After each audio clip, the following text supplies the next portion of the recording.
Okay, John, this is for you. You asked me how the bedding went on this rifle. There's a new build for John. Anyway, he asked me about the bedding on it, and I've been kind of remiss here lately. I usually do a proof pudding test, as we call it, to prove these things. So that's all we're doing. Proof is in the pudding. Indicator set up, 1/1000th of an inch indicator. Screws out, that's the front action screw. We'll put it in.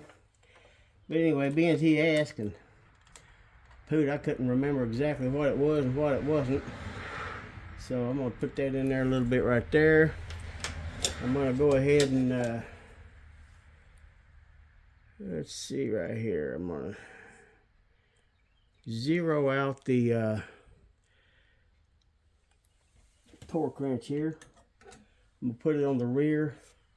I believe we've already got about 28 or 30 inch-pounds on there, but I'm going to bring it on up to right there. Alright. There's your, that's 30 inch-pounds, if you can see it. 28, I think.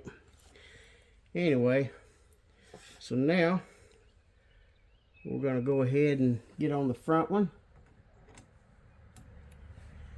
And we're going to do the same thing to it. Bring it on up. There's about 28 right there.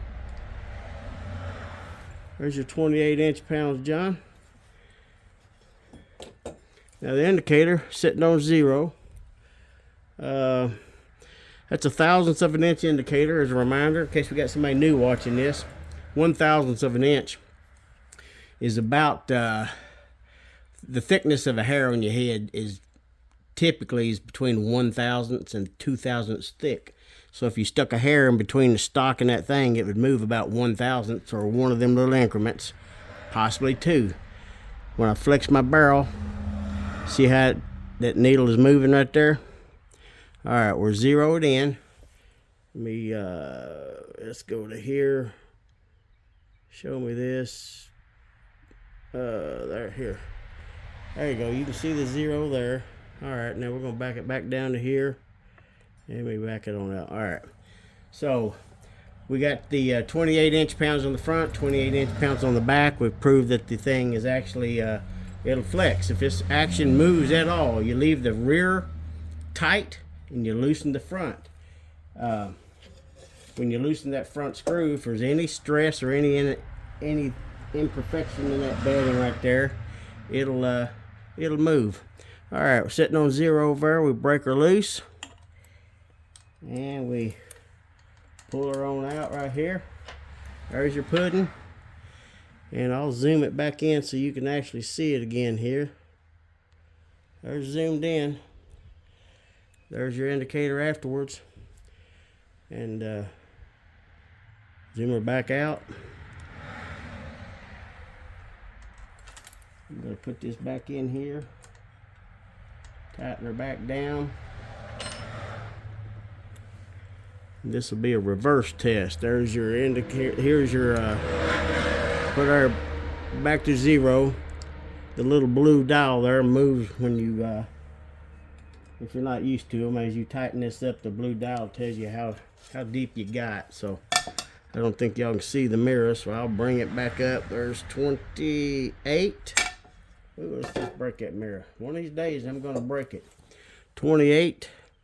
Now let's go back to here. Let you see it again zoomed up. There's 28. Anyway, that's pudding test that we call it. So mostly that was just for John because he asked me specifically how his bedding tested. I was driving down the road, been doing some heating and air conditioning. We're back in the AC season. Crap, I couldn't remember. I was thinking I knew it was less than 1/2,000ths. Typically be 1 or 2 10,000ths, but or nothing.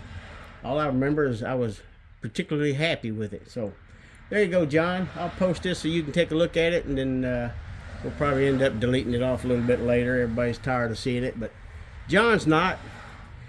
Hey, you guys take care. Triple Crown's coming up soon, so better get them sticks ready. We'll talk to you later. Take care.